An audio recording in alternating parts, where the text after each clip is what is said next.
বন্ধুরা, আমাদের জীবনের সবচেয়ে বড় শত্রু হলো হাল ছেড়ে দেওয়া।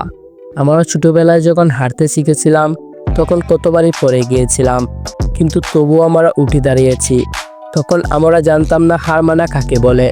আজ আমরা বড় হয়েছি, আর সামান্য কষ্ট এলেই আমরা হাল ছেড়ে দেই। মনে রেখো, জীবনের সফল মানুষটা কখনোই সহজ পথে সফল হয়নি। তারা অসংখ্যবার ব্যর্থ হয়েছে, কিন্তু প্রতিবার নতুন নতুন করে চেষ্টা করেছে। এটাই তাদের বিজয়ের রহস্য। তুমি যদি স্বপ্ন দেখো ডাক্তার হওয়া, ইঞ্জিনিয়ার হওয়া, ইউটিউবার হওয়া কিংবা ব্যবসায়ী হওয়া, তাহলে সেই স্বপ্নের জন্য কষ্ট স্বীকার করতেই হবে।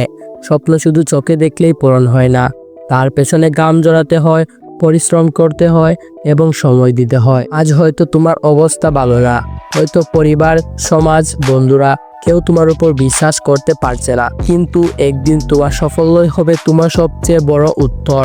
মনে রেখো, কষ্ট সাময়িক কিন্তু অর্জন স্থায়ী। তুমি যদি আজ পরিশ্রম করো, হয়তো আগামীকাল ফল পাবে না, কিন্তু একদিন না একদিন নিশ্চিতভাবে পাবে। দুনিয়ায় কখনো পরিশ্রম বৃথা যায় না। তুমি যদি নিজের জীবনে কিছু বড় করতে চাও, তবে 3টি জিনিস অবশ্যই মাথায় রেখো। নিজের উপর বিশ্বাস করো, কখনো হাল ছেড়ে দাও না, প্রতিদিন ছোট ছোট পদক্ষেপ নাও। শেষে শুধু একটা কথাই বলবো, তুমি যতক্ষণ নিজের স্বপ্নের জন্য লড়াই চালিয়ে যাবে, ততক্ষণ পর্যন্ত তুমি হারবে না। হারা মানে থেমে যাওয়া, আর থেমে যাওয়া মানেই স্বপ্নের মৃত্যু। তুমি আজ থেকে সিদ্ধান্ত নাও, তুমি থামবে না, তুমি হাল ছেড়ে যাবে না, তুমি লড়াই ছাড়িয়ে যাবে। কারণ একদিন এই পৃথিবী তোমার নাম মনে রাখবে। মনে রাখবেন, আপনার জীবন বদলানোর ক্ষমতা একমাত্র আপনার হাতেই আছে।